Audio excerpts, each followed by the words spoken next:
नमस्कार दोस्तों, मेरा नाम है रवि। स्वागत है आपका हमारे इस यूट्यूब चैनल पर।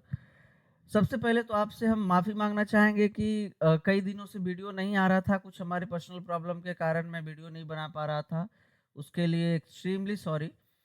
आज जो हम लोग जिस टॉपिक पे बात करने वाले हैं, चलिए उसके ऊपर में डिस्कस करना शुरू करते हैं।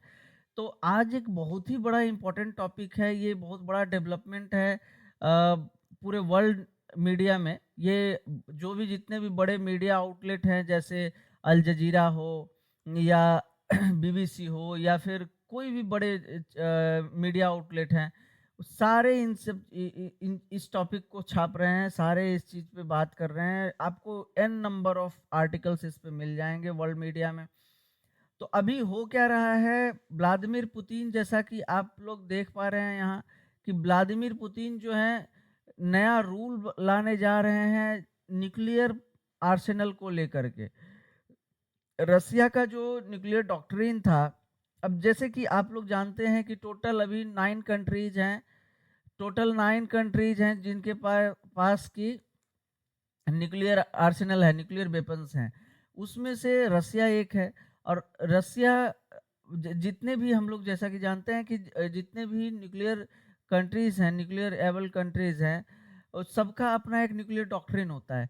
तो रसिया के पास भी जाहिर सी बात है एक न्यूक्लियर डॉक्ट्रिन है। तो इस डॉक्ट्रिन को रसिया चेंज करने जा रहा है और इसको एक लीगली मतलब ये चेंज कर देंगे, जिससे कि क्या होगा कि ये इसमें थोड़ा सा फ्लेक्सिबिलिटी आ जाएगा कि इसको कब यूज करना है और किस कंडीशन में यूज करना है। तो जैसा कि आप देख रहे हैं यहाँ, comments appear to significantly lower the threshold for Russia to use nuclear weapons and come as western allies consider allowing Ukraine to use weapons inside Russia. कहने का मतलब ये हुआ कि जो रसिया है अपना थ्रेशोल्ड कम कर देता है। कहने का मतलब पहले ऐसा कुछ, सपोज ऐसे समझिए इसको, कि पहले रसिया तब यूज करता जब उसके ऊपर कोई न्यूक्लियर वेपन यूज होता। लेकिन अब इसको या फिर उसको न्यूक्लियर वेपन कोई देश उसके ऊपर यूज कर लेता, या फिर यूज उसको लगता कि यूज करने वाला है कोई न्यूक्लियर एबल कंट्री, तभी वो न्यूक्लियर वेपन का यूज करता है। लेकिन अभी क्या है, वो अपना थ्रेशोल्ड घटा देगा। यहाँ तक कि अगर रसिया को ये भी लगेगा कि कोई non nuclear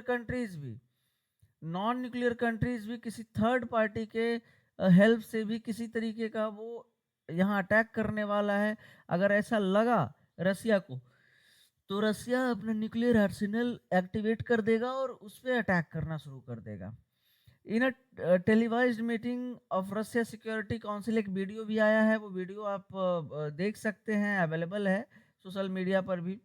Putin announced that under the planned revision, an attack against the country of or non-nuclear power with the participation or support of a nuclear power would be seen as joint attack on the Russian Federation। कहने का मतलब, suppose जो Ukraine है,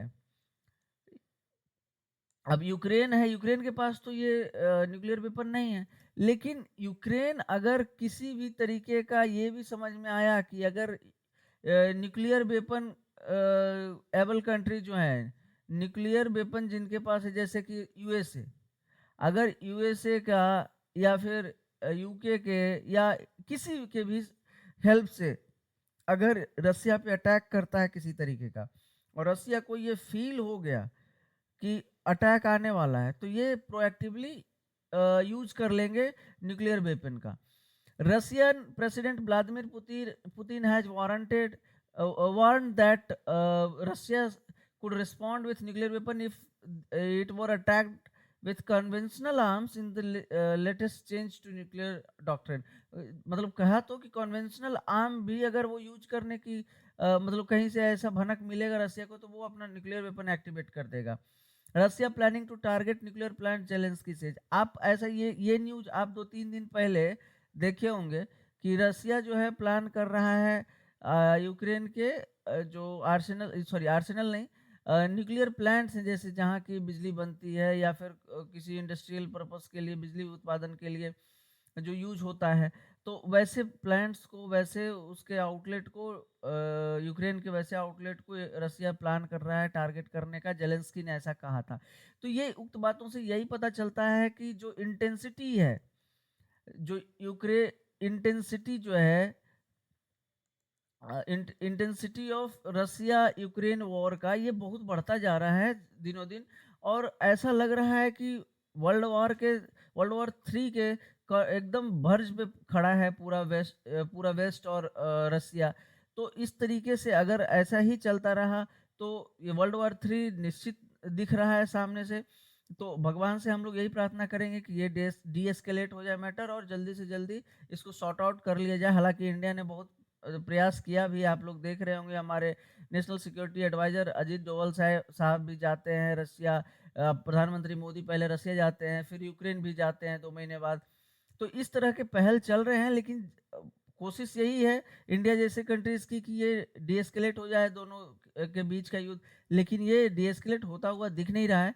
इसी के साथ मैं video का अंत करना चाहूँगा। आप अपना इस पे कमेंट जरूर रखिएगा, अपना राय जरूर रखिएगा कि किस तरीके से इसका सॉल्यूशन निकाला जा सकता है। साथ ही साथ वीडियो को लाइक कीजिए, सब्सक्राइब कीजिए और शेयर कीजिए ज़्यादा से ज़्यादा इस वीडियो को, ताकि अधिक से अधिक लोगों को फ़ायदा हो सके। धन्यवाद।